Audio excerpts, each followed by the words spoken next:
Thank you, Mr. Speaker. And it is again an honor and privilege to bring the voices of Chatham, Kent, Leamington to this chamber. Food security. Governments around the world have the desire and indeed the responsibility to ensure that their citizens can afford food. So what impacts the price of food? Well, obviously many things. Weather, cost of inputs, trade wars, government policy, and many other things. Mr. Speaker, I'm a conservative, and so I believe that the market mechanism is the most efficient way to transfer the value of goods and services between buyers and sellers, between parties, and to account for all the impacting factors that I just previously mentioned.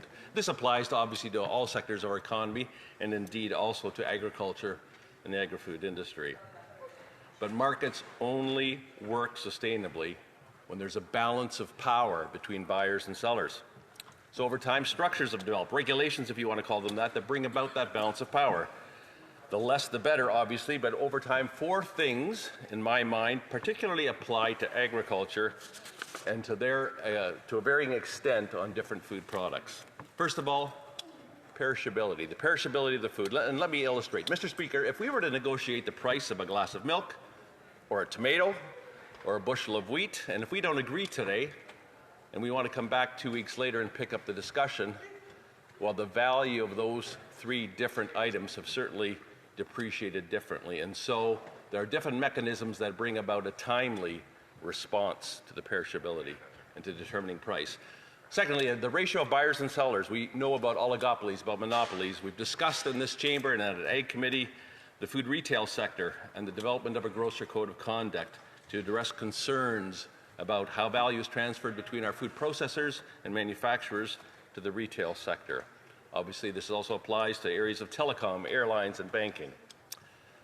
Third factor, the complexity of the biology or the size of the investment. It's a little bit different when you build a dairy herd or a vineyard or an orchard. There's an expression that you plant pears for your heirs because it takes 7 years to bring them into a full harvest, versus the cropping that I was used to, annual crops. I have another shot at it next year.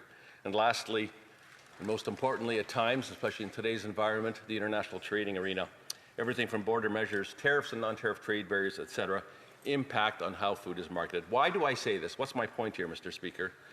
Government policies can positively impact on the cost of food to their citizens by creating the climate where balances of power between buyers and sellers through healthy competition, which drives innovation, drives lower costs to final consumers. Every functioning government around the world is involved in agriculture and ag markets to different degrees to bring about food security. I should quickly mention one other area, and that's the whole area of production insurance or crop insurance. No private sector insurance company takes on the massive risks that our farmers do without some form of government intervention to aid off those costs. The private sector simply won't do it on their own. The farmers need to survive to another season in the face of disastrous losses. But, Mr. Speaker, government policies also impact the cost of food negatively, and that's why we're here today. The Prime Minister said at his swearing in on May 13th, Canadians will hold account by their experience at the grocery store. Well, Mr. Speaker, the grade is in. Food Banks Canada gave Canada a D on poverty and food insecurity in Canada after it rose almost 40% over the past 2 years. The poverty rate in Canada has risen for 3 straight years in a row, and one of the main factors for food insecurity and poverty, the reason they're up 40% is the fact that the food prices are up 40% since the Liberals took power. In August alone, we've heard the numbers today, food inflation came in at 3.4%, well above the Bank of Canada's targets. According to the Food Bank report, 25.5% of households are struggling to afford food, up from 18.4% in 2023.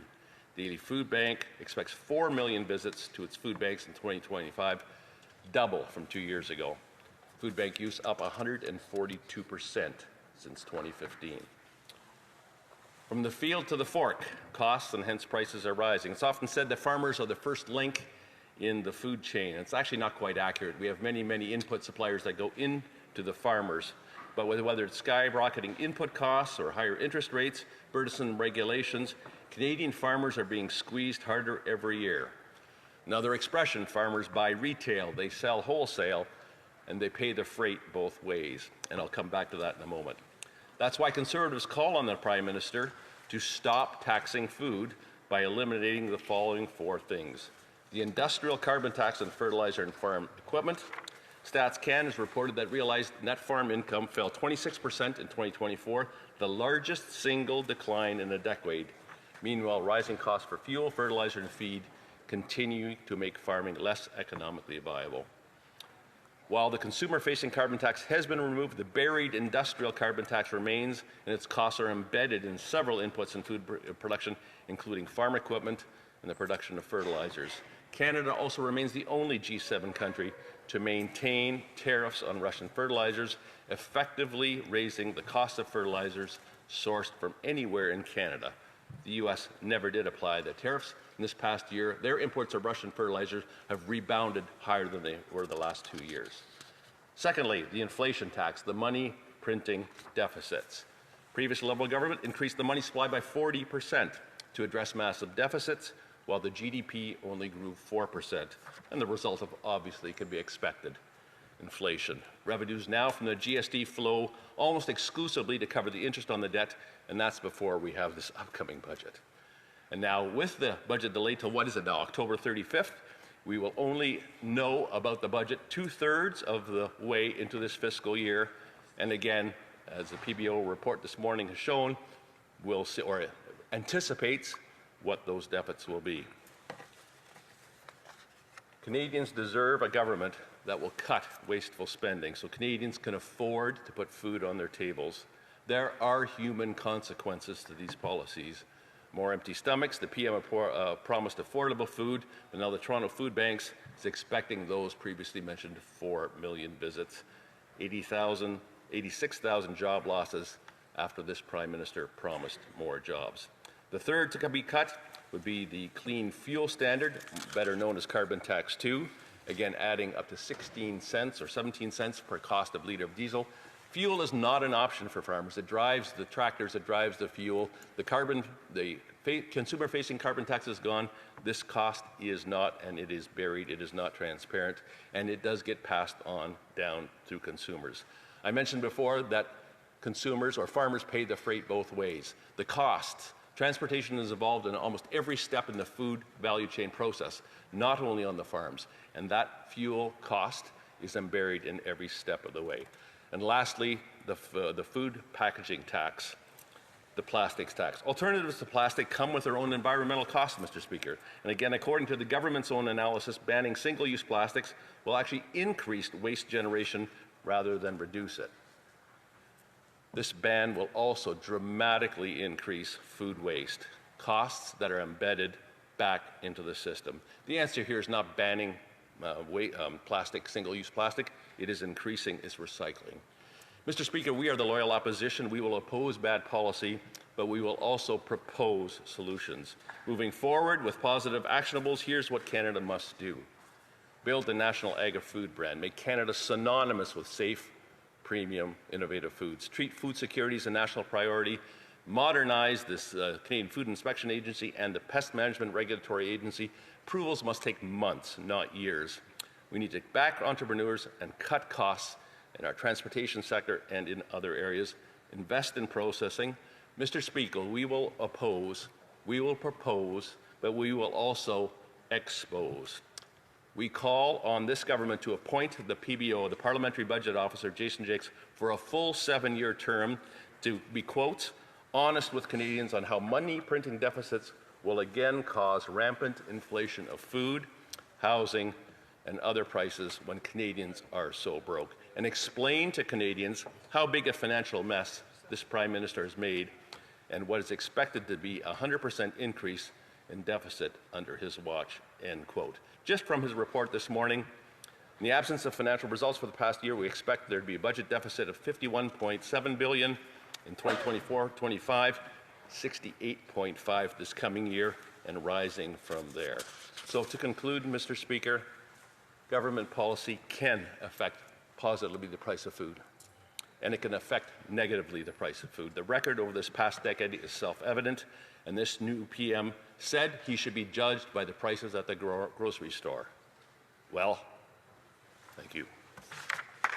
Questions and comments. Question commentaire. The Honourable Parliamentary Secretary to the Minister of Industry. Thank you, Mr. Speaker. Just a quick question for the member opposite, asking him if he agrees with his leader that just said that the Bank of Canada has removed from its website any reference to its goal of containing inflation. Because I'm looking at the Bank of Canada's website and it's still right there, page 1, low, stable and predictable inflation, which is at 1.9%, lowest in the OECD. So what gives? Honourable member for Chatham-Kent Leamington. What gives is that food inflation, this past August, it was 3.4%. What we're talking about today is the price of food, having Canadians have safe and affordable food access to it. What we're talking about is the inflation. That question is still up the fridge. That is what Canadians are concerned about, not what is perhaps on or off of a website. The Canadians are not every day looking for that, but they are going to the grocery store and trying to fill their fridge. Thank you, Mr. Speaker. Questions et commentaires. Questions and comments. The Honourable Member for Rivière-du-Nord. Thank you, Mr. Speaker. I was wondering, I was saying earlier, after our Conservatives asked a question, I found it abhorrent to cut the tax on supposedly with the aim of reducing food prices. But I'd like to my Liberal, well, what are Liberals doing for the prices of food? Do they want to establish a ceiling that could be imposed through legislation or increase transfers to provinces and Quebec for food banks, or what are they planning to do aside from removing the tax on gas? Leamington.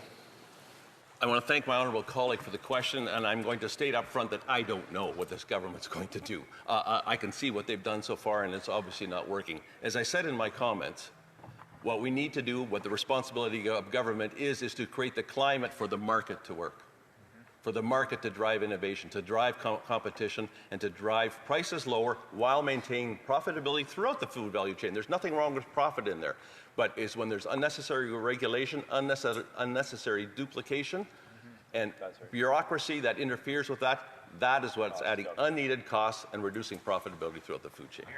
Questions and comments. The Honourable Member for Calgary-Crowfoot.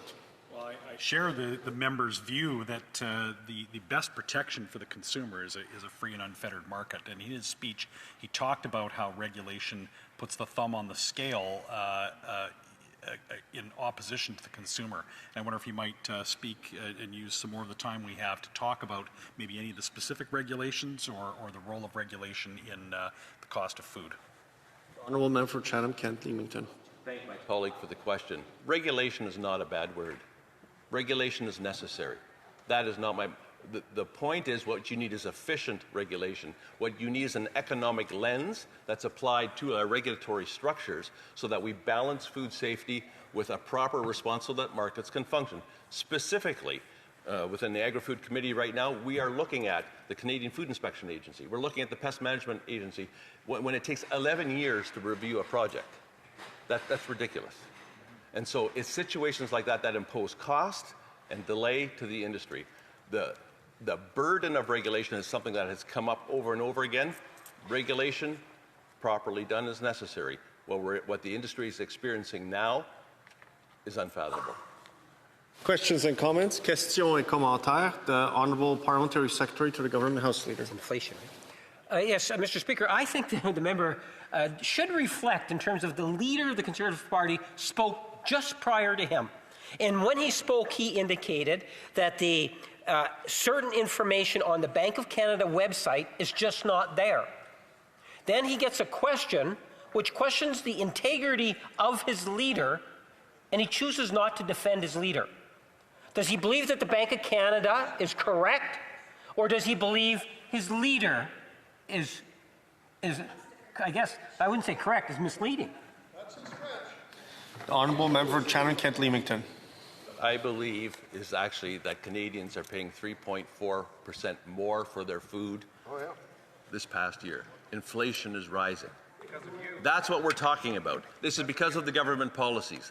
That's what our opposition day motion is about. That's what we're trying to hold the government to account. Not only that, we're proposing solutions to it, and we're asking for the waste and deficit spending to be exposed by the Parliamentary Budget Officer. Thank you, Mr. Speaker.